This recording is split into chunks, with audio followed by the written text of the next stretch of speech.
I walked into the bedroom, still smelling faintly of engine oil and stale coffee, and Sarah snapped her phone face down so fast it skittered across the duvet.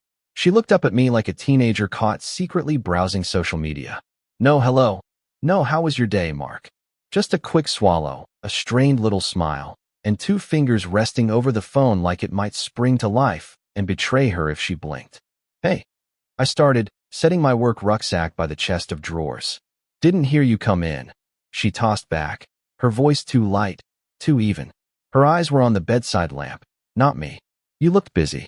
I was just reading something on the lock screen. I lifted a brow. She ignored it and reached for the folded laundry like that had been her plan all along.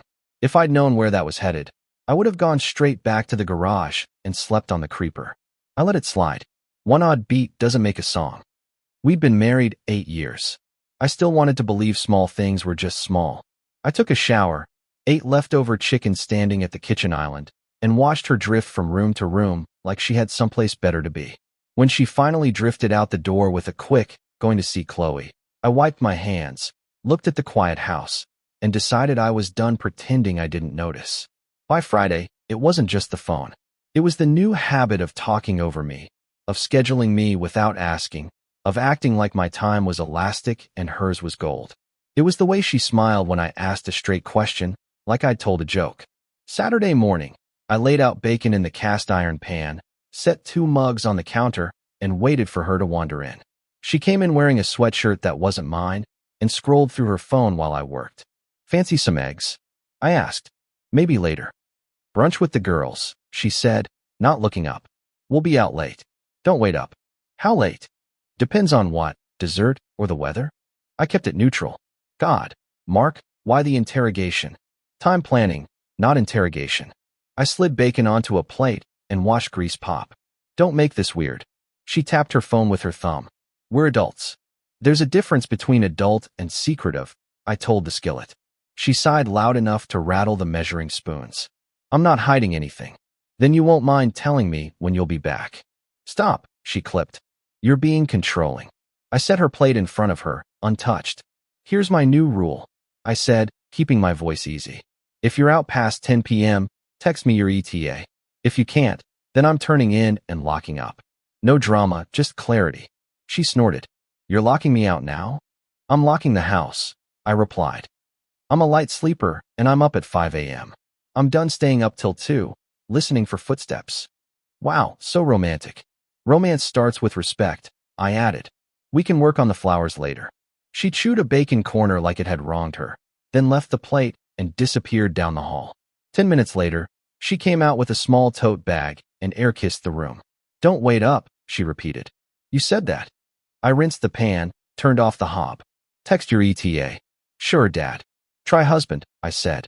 But she was already halfway out. I spent the afternoon at the garage with the bay door open, working on a neighbor's old Vauxhall. The engine noise cleared my head. Around 6 p.m., my phone buzzed, running late. Don't wait. No time, no location. Chloe, her friend, had liked a photo tagged at a new rooftop bar downtown. Sarah wasn't in the frame, or she had learned to stay out of frames. People do that when they're trying to keep 2 lives from colliding. At 9 p.m., my phone stayed quiet. At 11 p.m., same. At 1 a.m., I locked up, slid in earplugs, and slept hard. She came in around 3 a.m.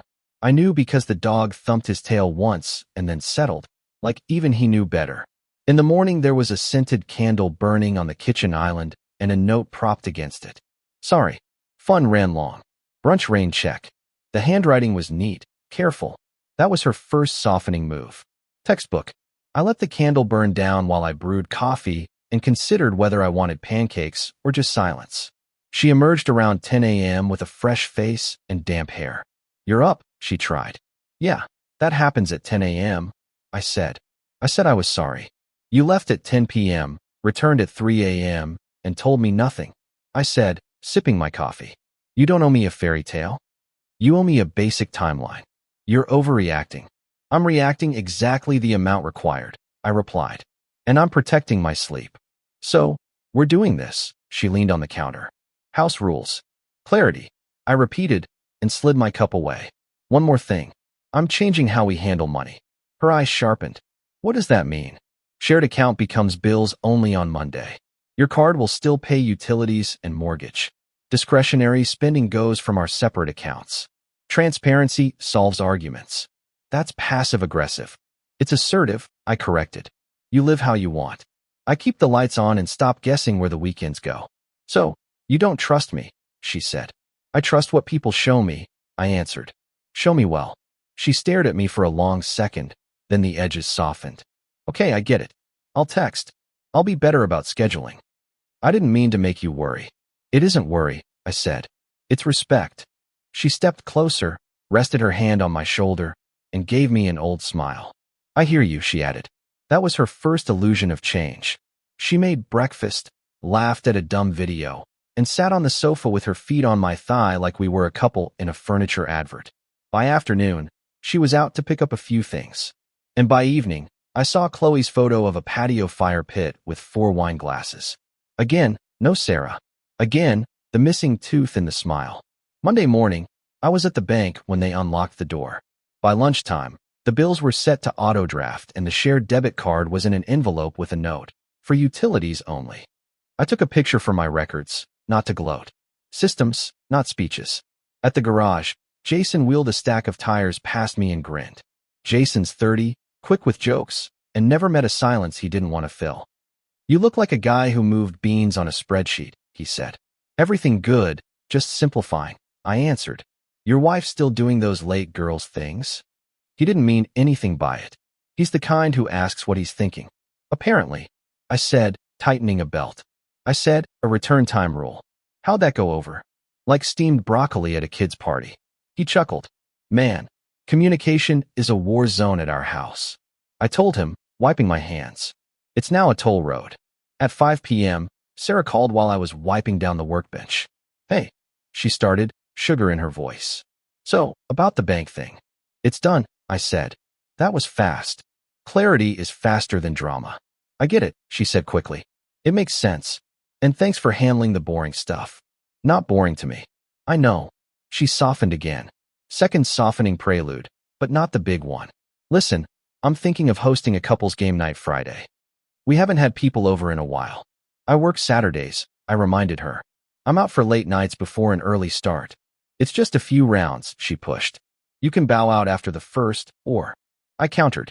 We do a Sunday afternoon barbecue instead. Daylight version. I'll handle the grill. You handle the invites. Clear in time. Silence. Fine, she said. Sunday. Then lighter. We're good, right? We're on the right page if the words match the actions, I replied. She sighed, but said nothing. Sunday came, and the garden smelled like charcoal and grass clippings. Jason brought potato salad and a story about a customer who swore his engine misfired only when the moon was full. Our neighbor, Mrs. Davies, arrived with a tray of something wrapped in foil and 2 grandkids who immediately found the dog. Chloe showed up last, nodded at me like she'd eaten nails for breakfast, and hugged Sarah for a second too long. During the first hour, Sarah floated. She laughed loud at the wrong moments, touched her phone every few minutes, and blew past me when I asked her to grab plates. At the grill, Jason leaned in. You two okay? Define okay, I said. Not throwing condiments, he said. But tight. We're recalibrating. Ah, he nodded. Software update. Halfway through, Sarah took center patio with a drink and decided sarcasm was sport. You know what Mark did this week, she announced to the semicircle. He turned our bank account into a monastery. Mrs. Davies blinked. Jason smirked. It's called budgeting, I answered, flipping chicken. The house appreciates it. You mean you appreciate control? She shot back. Words matter, I replied. So do bills. Jason cut in. I do the bills at my place too. Keeps me honest about how many times I visit the kebab van. Sarah waved him off. I'm just saying. When did we decide we live by spreadsheets? When receipts started calling themselves secrets, I said. I didn't raise my voice. I didn't need to. It landed. Chloe muttered. Maybe this isn't patio talk. Sarah rolled her eyes. You want patio talk? I went on. Here it is. If I'm not invited to the details, I'm not funding the mysteries. That's my line. Chloe's head snapped toward me. Sarah's grip tightened on her drink. You're acting like don't finish that. I cut in. Because I'm not using that word. I'm using maths. She forced a laugh and stepped closer to me like she could dominate the air. You're making me look bad. You did that, I said, moving the platter to the table. I just brought the chicken. Mrs. Davies coughed delicately. Food smells nice, she offered. Bless her for trying. The conversation shifted. The tension didn't. Sarah spent the rest of the afternoon being loud and busy like sound could fix what behavior broke. After the last guest left, she followed me to the sink. You embarrassed me, she said. You announced our finances like a weather report. I answered, stacking plates. Next time, don't open the door you don't want people to walk through. You're punishing me. I'm setting boundaries, I said. If that feels like punishment, maybe the behavior doesn't fit the boundary. She put the sponge down hard. You're not fun anymore. I'm not a theme park, I said. I'm your husband. Or I was. She went quiet at that. Then the second illusion of change arrived the next morning. She woke me with a kiss on the cheek, brewed coffee, packed me a sandwich, and slipped a sticky note into my lunch. Proud of you. She had handwriting for every occasion. At noon, she texted, dinner on me tonight. Your favorite steak. I stared at the message, felt a small, tired warmth, and answered, okay. Don't mistake that for trust. Call it professional courtesy to the effort. Dinner was easy. Conversation was careful. She asked about break jobs. I asked about her sister. After we ate, she put her phone in the junk drawer and closed it with a little flourish like she wanted points. See? She smiled. Present. I can appreciate that, I told her. We watched a show. We went to bed at the same time for the first time in weeks. At 1 a.m., her phone, the one in the drawer, chimed from across the house. Twice, 3 times. She didn't move. Who needs you at 1 a.m.? I asked the ceiling. No one, she said too quickly. Spam. Spam texts in triplicate, I murmured. That's a new feature. In the morning, she was sweet again. Then she was gone again. That's how illusions work. 2 days later, I was in the garage alone when my phone vibrated with a name that made me pause. Chloe. I hit answer with a greasy thumb. Mark. Her voice was tight, like she was about to jump off a high dive. Can you talk? Make it straight, I said. I can't hold it anymore, she blurted. I can't. I tried to stay out, but I can't watch you stand there. Stand where? I leaned on the workbench. In the dark, she said. Sarah isn't. She's not with girls every time. Okay, I'm sorry. I'm sorry. I had my suspicions. That isn't proof, I told her. I know, she said quickly. I know you don't have to believe me. You shouldn't. But I have pictures from last weekend. I didn't want to take them. I did anyway. Why? Because you're not stupid and this is wrong. She said all in one breath. I'm sending them now. Chloe, I said, keeping my voice level. I don't take anyone's word on faith. Send what you think you need to send. I know, she whispered. Check your phone. She hung up. A message arrived a second later. I opened it. 2 photos. Rooftop lighting. Sarah turned toward a man with a sharp haircut and a shirt too tight for his age. Their faces inches apart. His hand on her hip. Her hand on his jacket. The kind of posture that isn't friendship and isn't curiosity either. Another shot near the bar. Her head tilting into his shoulder, not quite touching. Like what happens when you think the world isn't looking. You don't need captions if cameras don't lie. The workbench felt suddenly very clean under my hands. I saved the images to a locked folder and exhaled once slow. Thank you. I texted back. I appreciate clarity. I'm sorry, she wrote. I should have said something sooner. This is soon enough, I replied. Then I washed my hands, closed the garage 15 minutes early, and drove to the place where life gets organized when feelings aren't enough. No speeches, no threats. Paperwork exists for a reason. I signed what I needed to sign, asked the questions a calm man asks, and gathered the packet the way you gather instructions for a new tool. On the way home, I stopped at the hardware store for moving boxes and a set of door hardware that doesn't require a locksmith if you know how to read a diagram. At home, I didn't wait for an argument. I set boxes on our bed, my bed now, and pulled her side of the wardrobe one hanger at a time. I folded carefully, not out of tenderness, but so I didn't have to touch any of it again. I filled 3 boxes, taped tops, and labeled them with a black marker: bedroom, bathroom, desk. Facts, not drama. Sarah texted at 7 p.m., dinner with girls. I didn't answer. At 9 p.m., back late. I set my phone on Do Not Disturb and wrapped another picture frame in bubble wrap. At 10 a.m. the next morning, A message arrived that wasn't a lie pretending to be a courtesy. Traveling for a few days, back Monday. I'll explain later. Don't worry. Just like that. Nowhere, no why, no who. I stared at the word explain until it stopped meaning anything. Then I typed the only message I sent all week. No problem, honey. Explain it to my solicitor. He loves stories. The call started within minutes. Unknown numbers. Her number, Chloe, then her sister, then her number again. Voicemails stacked up like parking tickets. I ignored them. I finished packing. I changed the locks. I moved the photo of our wedding from the hallway to the bottom of a box marked miscellaneous and taped it twice so I wouldn't have to look at it by accident. On Thursday, I dealt with logistics at work. I walked into the office and told Angie, our admin, cut Sarah from the emergency contact at my brother's. If she calls, transfer to me, not my mobile. Angie looked at me with a kind of soft sadness that doesn't ask questions. You got it, Mark. Jason cornered me at the vending machine. You good? I'm efficient, I said. That's not an answer. It's the only one I've got for the break room, I told him. Change is happening. Want to hit the driving range this weekend? He asked. Busy, I said. Housekeeping. Back home. I folded another stack of clothes and set it in the suitcase my wife used for weddings and many getaways.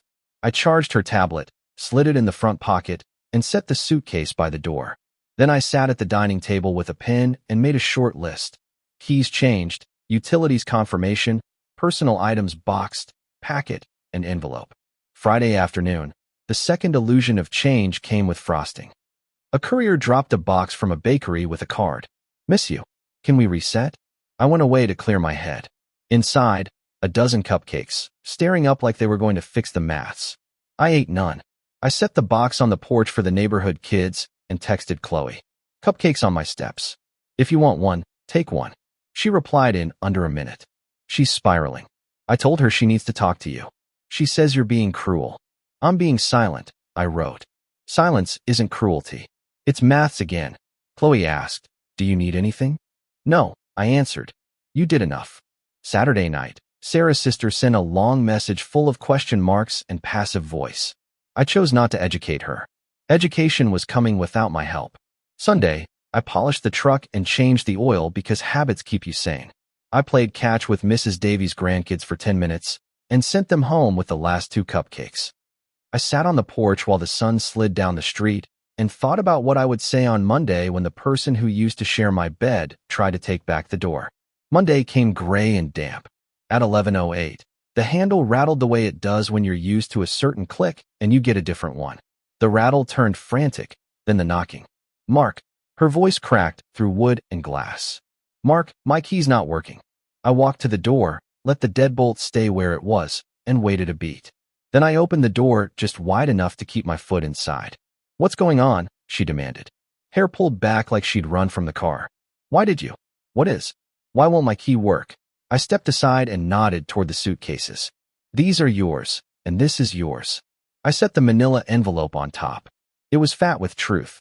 She stared, then laughed, a wild little sound. This isn't funny. I agree, I said. What is this? She touched the envelope with one finger like it might be hot. Instructions, I said, and the end of this arrangement. You can't just, I can, I replied. And I am. What are you talking about? She asked, raising her hands, palms up like the room owed her answers. I went to see friends. I needed space. You changed the locks. Are you serious right now? You traveled, I corrected. You didn't tell me where. You told me not to worry. I didn't. I took steps. She shook her head hard. You're being dramatic. I packed your things, I said. No yelling, no drama, just facts. I'm your wife. She pushed, lowering her voice like the neighbors were suddenly a problem. You were, I corrected. Open the envelope. I'm not. It's not a suggestion. She tore it open like she was teaching the paper a lesson. She skimmed the top page, then the next, then stopped. She looked up at me, angry, then something else, then nothing. Her eyes flicked to the photographs tucked inside the packet. She didn't pull them all the way out, just enough to know what they were. Where did you get those? She whispered. They arrived, I said. She swallowed. It's not what it looks like. Don't insult both of us, I replied. Mark, please. I'm done with please, I said. You said you'd explain. You can explain to the professional I hired to translate explanations into exits. You're going to throw away our marriage because of a hug? She tried. You're going to pretend you don't know what you did because you want to keep the house, I answered.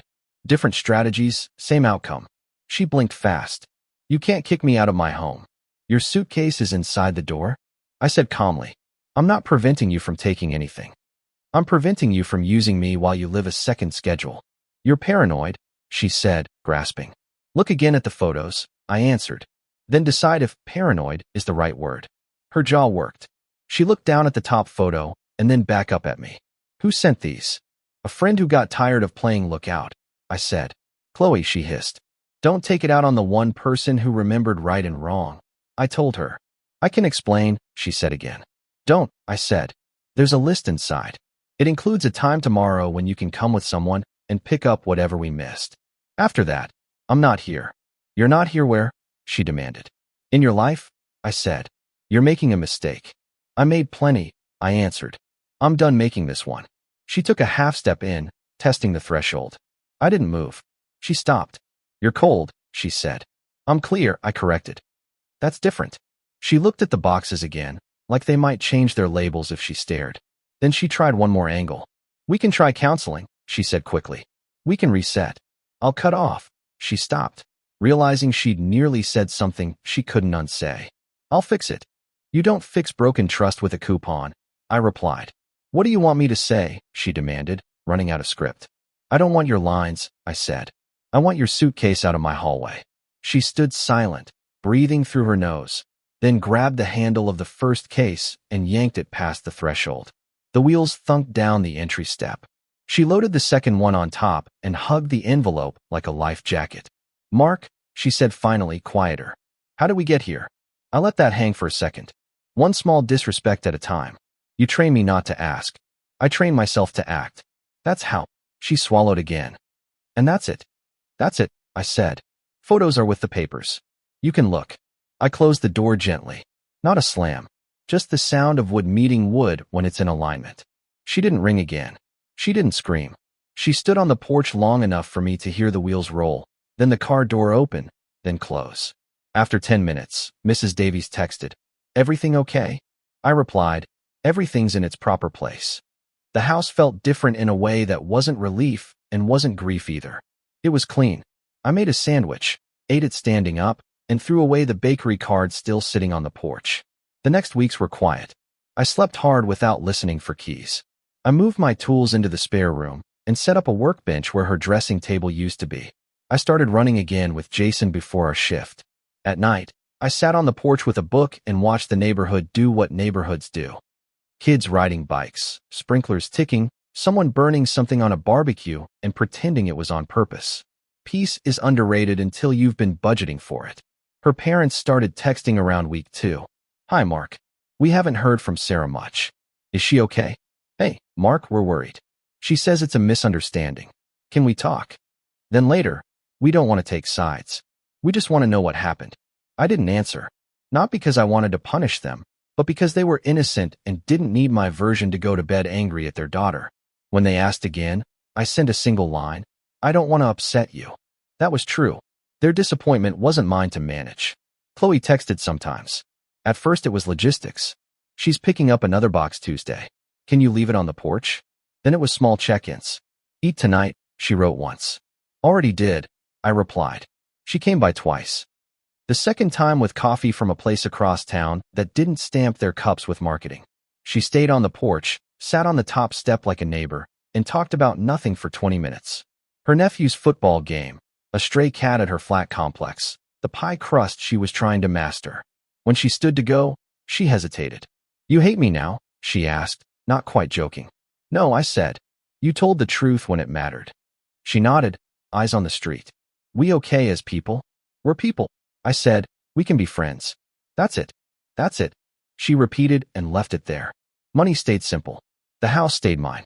Paperwork that needed filing got filed without theatrics. The truck remained exactly the truck I chose, and no one rolled their eyes when I changed a part that wasn't broken yet. Jason and I fixed up an old motorbike in the evenings and sold it for a decent profit. Mrs. Davies' grandkids came by with cookies that tasted like sugar and something else probably illegal in 10 countries, And I took one anyway because they watched my face to see if I would. Sarah, I heard through Chloe and through the occasional piece of mail with a forwarding sticker, moved back in with her parents. She told them she needed a break from the city. I didn't correct the record. She got a part-time job in a boutique near their neighborhood. She posted pictures of sunsets without comments turned on. Her mother texted me more than once for an explanation I wouldn't give. I owed them kindness, not a blow-by-blow. Sometimes late, I walked through the house and saw all the spaces where we used to be. The mirror that wasn't crowded with her products. The wardrobe with room to breathe. The sofa with a single dent where I sit. I don't pretend it didn't sting. It did. But pain doesn't mean you made the wrong call. It just means you waited too long to make it. People think winning is fireworks. Sometimes it's not answering the door when trouble knocks with cupcakes. Sometimes it's a quiet porch and a solid deadbolt and a man who uses both correctly. A month after she took the last box, Chloe sent one more text. Do you regret it? Only the time, I wrote back. Not the decision. She replied with a thumbs up that didn't need words, and I went back to my book. If I learned anything, it's that respect isn't a speech. It's a system. You put your name on the deed. You put your hands on work that matters. You say what line you won't let anyone cross. And then you stand where you said you would. You don't ask for applause. You don't ask for permission. You don't ask for a story when you already saw the pictures. You exit. You lock up. And you go live a better life with your time pointed forward. That's where I am. New habits, new peace. My house is a home again. A truck that starts every time. Friends who show up with tools, not drama. A woman who texts me sometimes about porch coffee and nothing else. And that's enough. And behind me, a chapter closed with one sentence at a doorway. Photos are inside with the papers. You can look. That's the last thing I needed to say. Everything after that is quiet. And God, quiet is good. And it's even better when you subscribe. Made it to the end. Please hit like and share your thoughts in the comments. We love reading them.